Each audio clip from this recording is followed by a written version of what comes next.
Здравствуйте, дорогие друзья! Я рада вас приветствовать на моем канале. Сегодня в данном видео я готовлю очень вкусный, необыкновенно ароматный крем с тропическим вкусом из самых доступных для всех продуктов.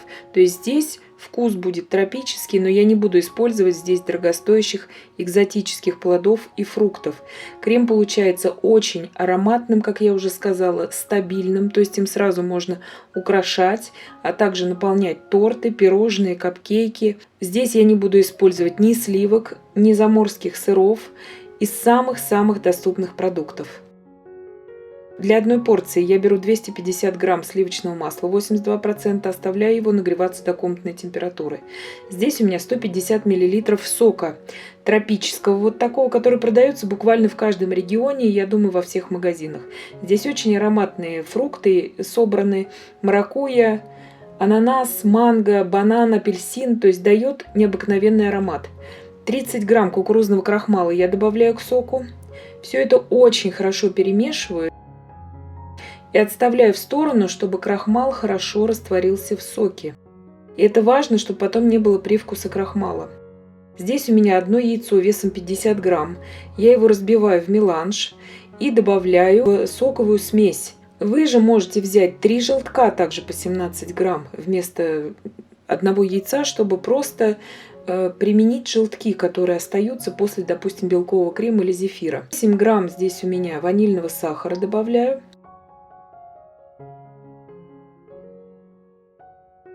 Все это хорошо перемешиваю. Здесь в ковшике у меня 250 миллилитров того же сока. Просто я делала отдельно смесь для того, чтобы все комочки крахмала и яиц разошлись. Здесь у меня 120 грамм сгущенного молока с сахаром, обычной сгущенки. И добавляю ее также ко всей смеси. И все это очень хорошо перемешивать до однородности.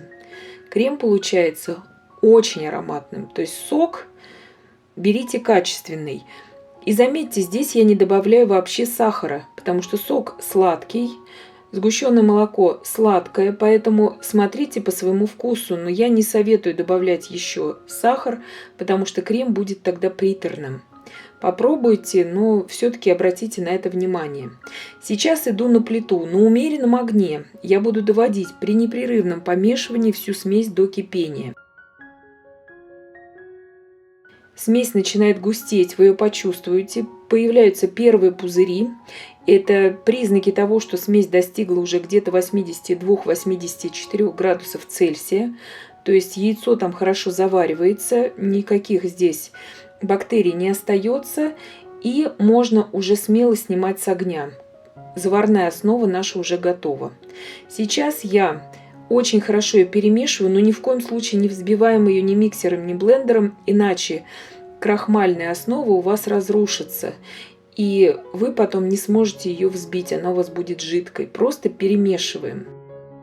Переливаем сейчас в миску, где заварная основа будет остывать до комнатной температуры, и даем ей остыть до 25-27 градусов Цельсия, не ниже, потому что смесь потом будет плохо соединяться с маслом. И у некоторых пишут в комментариях, что расслаивается подобного плана крем, то есть заварной крем с маслом, именно из-за того, что температурный режим не соблюдается. Теперь оставляем на пару часов остужаться до комнатной температуры, а масло нагреваем до комнатной температуры.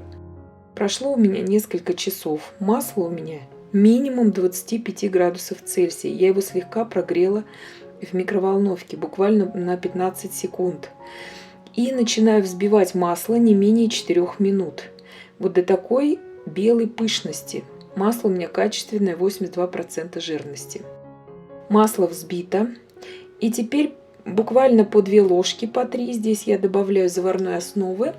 И взбиваю буквально несколько секунд, прорабатываю просто миксером.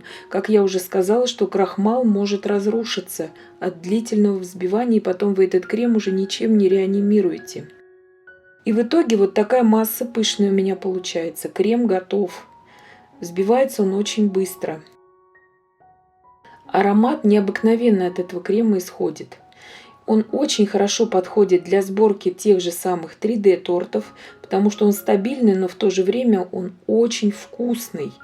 и он не чувствуется как масляный крем в торте. И я очень надеюсь, что видео было полезным и познавательным. Подписывайтесь на мой канал, ставьте лайки, пишите комментарии. Я всем желаю больших успехов и до встречи в новых видео.